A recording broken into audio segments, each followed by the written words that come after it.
To start, we're going to need to get the files. Some older Porsches, they might not be able to update the maps. And if that's the case with yours, what you're going to have to do is you're going to have to install the MIB MHI2. I forgot what the proper name for it is supposed to be, but you're going to find it on the mibsolution.1 wiki or mibsolution.1. And I'll link those in the description. You can also look it up on GitHub under MHI2 or More Incredible Bash for your Porsche. I believe this also works for any Volkswagen, Audi product because they're all the same software underneath, just different skins. If you haven't done this patch already to get Android Auto or whatever, and you can't upload your maps by default, then you're going to need to go to MQB Solution and you're going to have to select the correct firmware for your car. Under here, MQB Solution, MHI2 Harman, US.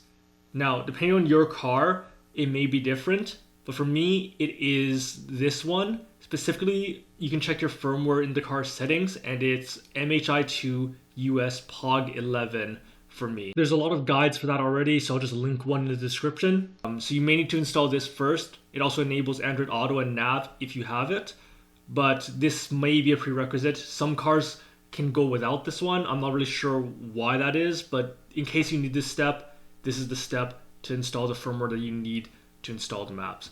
And you can very clearly see the maps are going to be up here. And for a Porsche, we're going to have to go to this one here, MHIG, MHI2. And I am from NA, so the one I downloaded was P376. The important thing is it's 11.7 gigabytes. This is the one that I downloaded as a North American. Yours as a European may be different. I believe you would actually want this one. So first, we have to go to Manage Disks and Volumes. If you use an older version of Windows, this will be called Disk Management instead. So if we go onto here, we can see all our drives. And here, I have my USB drive. Mine is already formatted, but if yours is not formatted yet, then you're going to need to go to Properties here and format it or delete it. Now, why do we delete it? Windows has issues formatting stuff over 32 GB. So if you have an older version of Windows that can only format up to 32 GB, then you're going to have to delete the volume, and it turns it into unallocated space here. So with this unallocated space, you have to create a volume. And then if your drive is bigger than 30 GB, you're going to have to limit it to this 29,999 that I have here. And then the rest will just stay unallocated, so you can't see it anymore.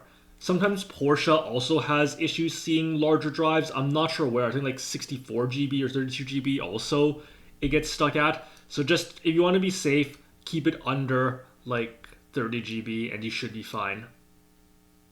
So you format the drive.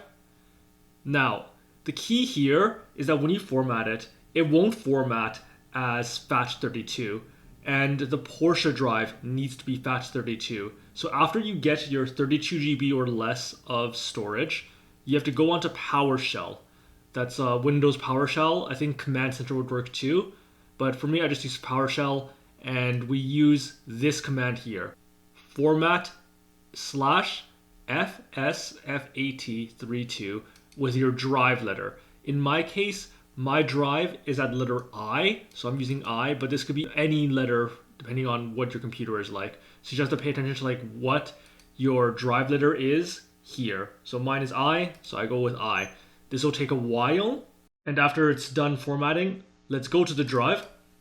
Now you're going to open up the zip file as is, and we just copy that all over as is. All the drives into the USB drive, SD card, whatever you have. And again, that'll take a while. So just in case this doesn't work, make sure to do that firmware update first. What you want to do is open up here. Keep in mind this. I think this only works for the ones with the CD player. I don't know if the ones without a CD player, like 2023 and up, will have an SD card reader. But right here, you have SD card slot 1, and you want to put an SD card here. And that's the full-size SD card, by the way, not a micro SD. Micro SD might work, but I've seen issues online on forums with it. So you put that into this slot. It's a bit of a challenge getting it to fit in. Let me cut out this part until I actually figure out how to put it in. There we go. And we can go to car. Let's go to set. And then we can go to system. Scroll all the way down to software update. Load update. And click SD1. It'll search for updates for a while. And once you find it, it'll be like 5 minutes or so. It actually does take a long time. I don't know why. You'll click the update button on your maps, and that'll take another 35 to 40 minutes to update. I am not going to do it right now, but for the record, I did do it while I was driving, and it was fine. The MHI MIB update, it can't be done while driving, and can't even be done while the engine is on. The engine has to be off, but the car infotainment has to be on. So this one you can do while driving with no problem. I'm just going to cancel out of this, but for you, you would wait until you could see the maps. And I'll just show you an end screen here of what it looks like when it's done. And when it's done, you can go to your nav, find your map. It's all going to be updated, and you should be good to go. Hope it works out for you. Thanks for watching.